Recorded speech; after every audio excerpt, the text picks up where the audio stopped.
Alors, une actu concernant la future i208 PSE qui pourrait voir le jour en 2023. C'est dans 2 ans quand même, hein, donc c'est un peu long. Alors que la version sportive de la 208 électrique est toujours dans les cartons, celle-ci ne devrait pas voir le jour avant l'arrivée de la version stylée. La Peugeot 508 PSE a ouvert un nouveau chapitre sportif dans l'histoire de la marque, avec ses motorisations hybrides rechargeables de 360 chevaux. Mais les voitures électriques sportives ne seront pas oubliées, à l'image de la prochaine i208 PSE. Mais il faudra patienter encore un peu avant de la voir arriver sur les routes. Cette bombinette électrique devrait donc voir le jour dès le restillage de mi-carrière de la citadine. C'est ce qu'a laissé entendre plus tôt cette année Jean-Philippe Imparato, l'ancien patron de Peugeot, indiquant que la prochaine PSE arrivera sur les véhicules en milieu de carrière. Les informations sont inexistantes à l'heure actuelle, notamment au chapitre technique et mécanique. La 208 PSE devrait toutefois embarquer le moteur électrique actuel dans une configuration plus puissante et coupleuse. Bah ça serait pas, oui, ça serait pas de mal quand même, ça ferait pas de mal.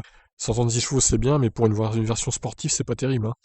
Il faudrait au moins que ça fasse, je sais pas, 210, 220 chevaux, ce serait un minimum, je pense, pour une voiture, une E208 GTI électrique, si on peut l'appeler comme ça. Mais aussi reposer sur une évolution de la batterie de 50 kWh afin de pouvoir supporter les vitamines supplémentaires sans sacrifier l'autonomie. Ça par contre, je doute qu'il le fasse, mais bon, on verra bien. La i208 PSE pourrait donc voir le jour pour le millésime 2023. En attendant, des premiers prototypes de la i208 survitaminée auraient déjà été aperçus de nuit dans les environs de Satori, fief de Peugeot Sport. Bon bah ils s'amusent bien, en tout cas hein, les employés ils testent la 208 PSE, qui n'arrivera que dans 2 ans. Bon, bah il va falloir être patient, hein. D'ici là, de l'eau aura coulé sous les ponts en matière de VE. Donc bon, c'est un peu long. Arrivé dès 2022, bon, ça aurait pas été choquant, mais 2023, par contre, bon, c'est Peugeot, quoi, c'est leur décision. On verra bien. Je vous laisse réagir. Ciao.